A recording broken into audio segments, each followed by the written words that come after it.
Can India and China ever be friends? Frenemies, that's the tag on the latest documentary that has come out on the News9 Plus application. But before that, we all know that today India is the most populous country in the world. Many would tend to think this is a hindrance, but for many, this is exactly what India needs to assert its position on the global stage. Our workforce and cognitive capacities have been highlighted thousands of times and have been pioneers in various other sectors as well.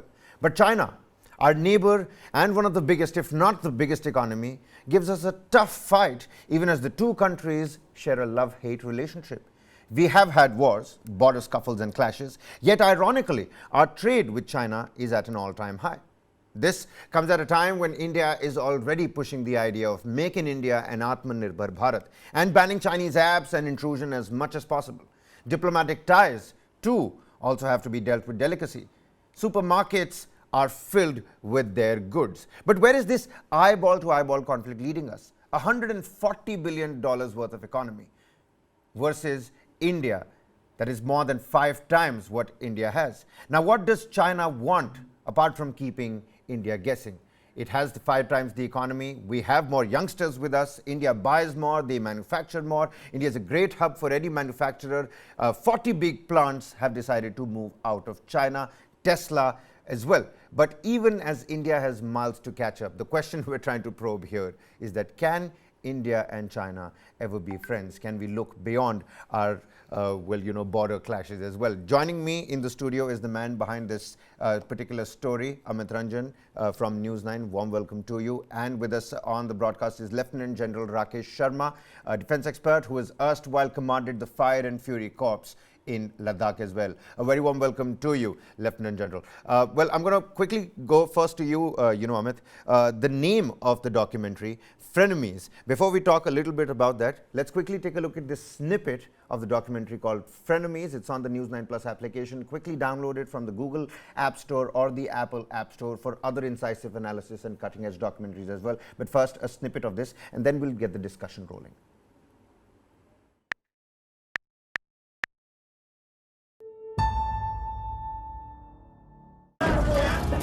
This is a dichotomy between economy and between warfare. These are separate baskets and they should not be compared.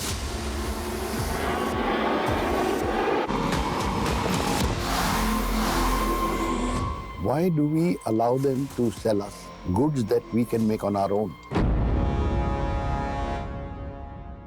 Specific segments, particularly on the business side, we can certainly be far ahead of the Chinese. We talked about cartel, though there may be 20 Chinese firms, they are all acting together. They are kind of like an equivalent of an OPEC cartel. What comes to my mind is a Chinese proverb which says that the person who makes the first bad move loses the game. Who is that going to be?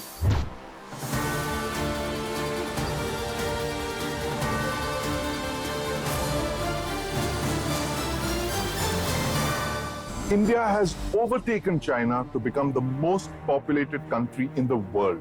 The two now account for over 1/3 of the world's population. They are also 2 of the 5 biggest economies in the world. But they're currently in an eyeball-to-eyeball standoff along most of their 3,500-kilometer-long boundary. This conflict began 3 years ago when an intrusion by the PLA into Ladakh ended in a bloody brawl. Ironically, trade between the two nations is on an all-time high, almost $140 billion. It's quite a curious relationship, and one is compelled to wonder what Xi Jinping really wants from India. I think he wants the Indian market, no doubt about it. We are the largest market in the world which is untapped yet. So he is certainly looking at it, particularly as he finds that the European and American markets are getting closed to him. This is a dichotomy. And these dichotomies existed for a very long time. Germany had the maximum trade with European countries in 1914. But Germany fought a long war, the Great War with the same countries. So between economy and between warfare or issues of territorial issues, these are separate baskets and they should not be compared. It's really a matter of showing their dominance, of in the worst case of rubbing our nose in the mud, to just saying, hey, I'm the big guy and I'm happy to deal with you and leave you to grow peacefully as long as you show your obeisance to me in some way. This isn't the India of 1962. This time around, India seems to have stood up to China more strongly than it did in the past. China has realized that putting India in its place is going to be trickier and more challenging than it has been before. The tactics it seems to be employing, therefore, are much more varied. Just to give you one example, which is more recent when I looked at the data, that there are 4 areas: telecom, electronics, textiles and garments, in which China has between 1/3 and half the world's entire market for exports.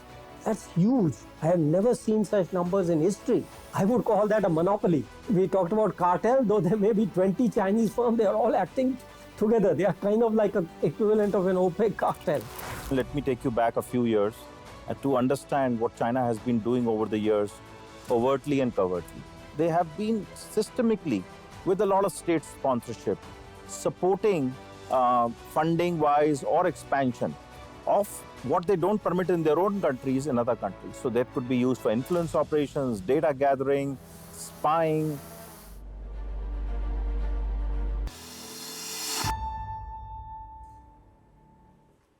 Well, all right, a snippet of that documentary. I again urge all the viewers to 100% check it out. Amit, before I expand this discussion further with Lieutenant General Rakesh Sharma with us on the panel, the name of the documentary, Frenemies, you don't necessarily and usually associate the word friend when China is being used in the same statement, and so is India. So any particular deliberation behind the name of the documentary, Frenemies? Why did you come to this particular word? Exactly, and as one of the bites in the documentary even states, it's a very curious relationship. We don't like each other, it is very clear. But at the same, along the entire 3,500 long border, there are scuffles, those people are basically making roads, villages, whatever. We are trying to counter it. But at the same time, trade is on an all-time high. Chinese goods have penetrated the Indian markets very, very deeply. So that's why it's a curious thing. And if trade stops between the two countries, it's going to hurt both of us. So that is why they're friends on the economic side. We are enemies on the military or the border side. So therefore, frenemies. Well, absolutely. Lieutenant General Rakesh Sharma, one of the reactions in the documentary also, say that one mustn't compare economy and military. These are two different aspects and baskets that a nation deals with. Trying to, draw a link between the two and then finding an approach in terms of countering another nation when it comes to your own national sovereignty, integrity or security is actually wrong. But the dichotomy of it all, frenemies, do you think the word that has been used for the documentary justifies the situation at hand, what we're facing? Throw some light on how you're looking at this, two-edged approach of both the countries. You've got a great trade between the two, but on the military side, on the territorial expansion side, we don't really see each other eye to eye. Thank you, Kabir, for inviting me. And I saw the documentary. Amit has done a very fine job of making a good documentary. Even if I don't agree with the word frenemy, I think it's an oxymoron to say friends and enemy in the same word. The fact is that we subsist together. There are politics, there is economy, and there is strategic issues here. All three are moving into different parallel lines, and they don't tend to converge. The fact of the matter is that the politics is there. In this year alone, there would be at least 4 meetings between the two principals, the SCO, the BRICS, the RIC, and also the G20. So you can't avoid the politics behind it. You have the defense minister coming now. Your foreign minister came in recently of Chinese. So there is a political relationship which is existing, and it ought to exist. We are nations, we are neighbors, we are competitors, but we also cooperate in many ways. So those political relationships, though riding on the problems on the borders, but it exists. And I would also say the economy is a different basket, as I mentioned earlier also.